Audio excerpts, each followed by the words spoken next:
Okay, so this is my what if project. I call it Krasnaya Imperiya, which is Russian for Red Empire, or what the Second World War could have been.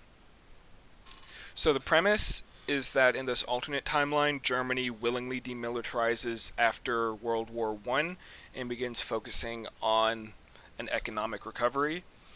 This is effectively what Japan did following World War Two. So the immediate results from this would be um, that the Treaty of Versailles could have been written much more leniently. Since Germany has willingly demilitarized, it's likely that they wouldn't be forced to, or at least to the extent that they were, and they might possibly have more lenient economic sanctions placed on them.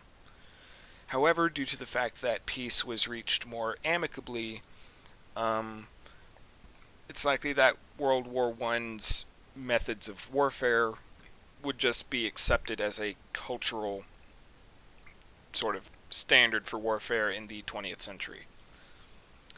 Now, since Germany's economy is doing better, its citizens will have a higher quality of life, meaning that they won't have to seek out any form of scapegoats or radical political reform, meaning that the Nazi Party would not be able to change the government. Um, Due to Germany's demilitarization, they couldn't possibly start World War II.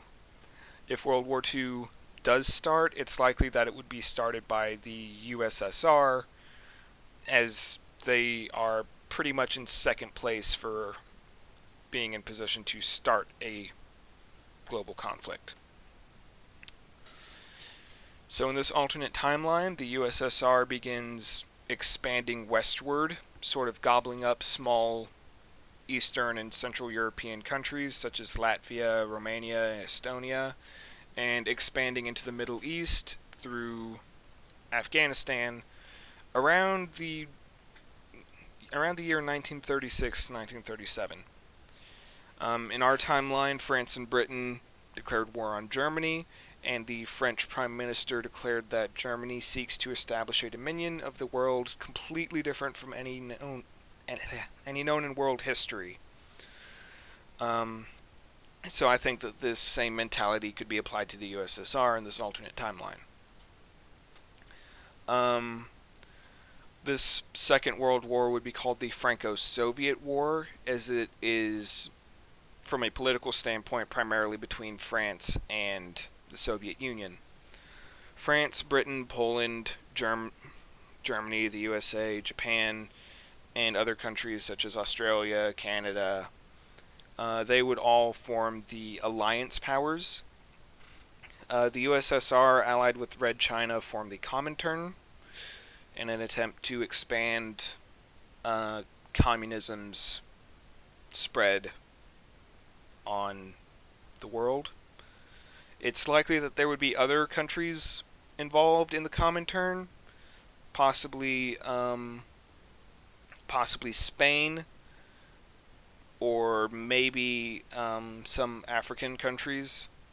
It's hard to tell, however, because of the standards set by World War One. This alternate World War II is fought with a lot of tactics such as trench warfare, chemical and incendiary weapons.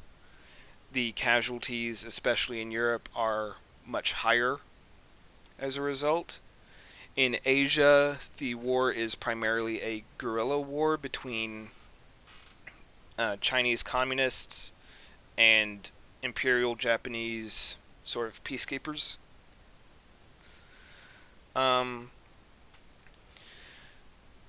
Despite the fact that the Soviet Union is massive, um, Germany's industry is more efficient and would keep the alliance forces supplied.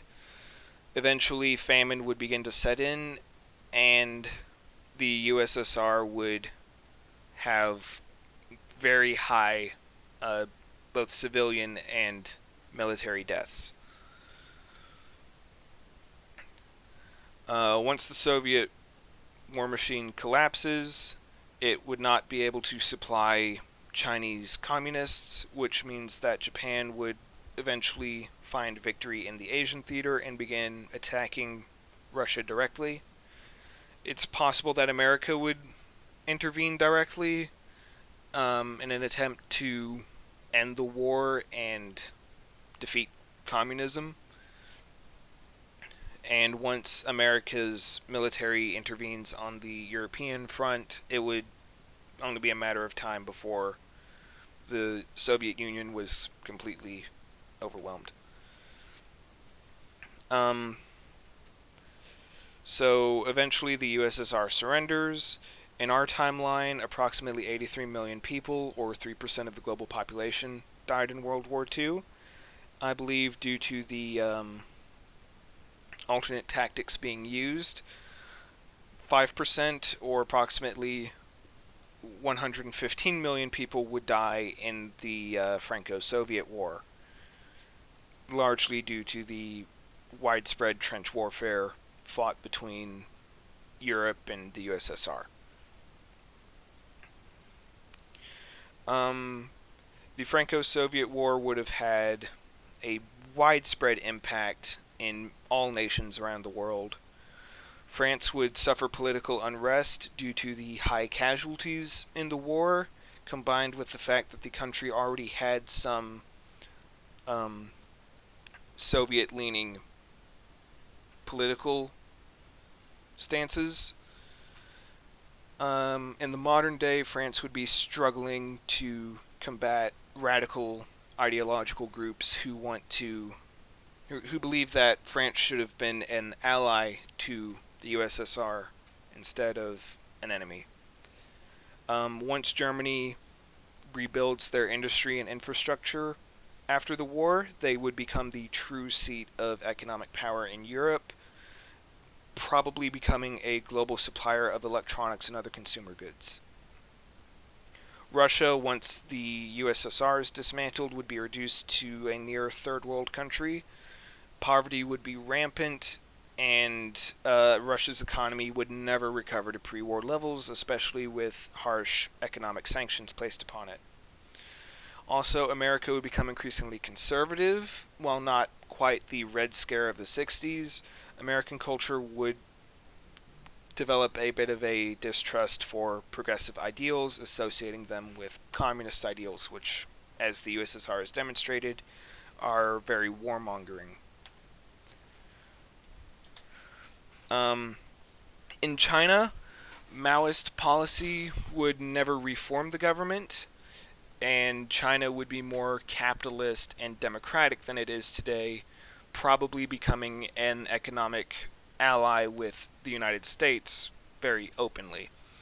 In Japan, it's possible that imperial tradition could survive into the modern era, and Japan would have the highest navy and military of all Asian countries. Also, there would not be a Korean War due to the dismantling of the communist ideology. So it's likely that Korea could survive into the modern day fully unified. American culture in this alternate timeline would be very different. It's possible that many Americans would openly embrace their German heritage, and it's likely that German culture would be a much more noticeable influence on American culture. Also, due to Germany's increased industrial power, it's possible that they would have a large influence on the tech industry, and it's possible that Americans would even use German smartphones or play on German video game consoles instead of Japanese ones. And that's the end of my presentation. I'm sorry if it's a bit too long. This is my second time recording it, and I've actually managed to cut it down quite a bit. So thank you for watching, and I hope you enjoyed it.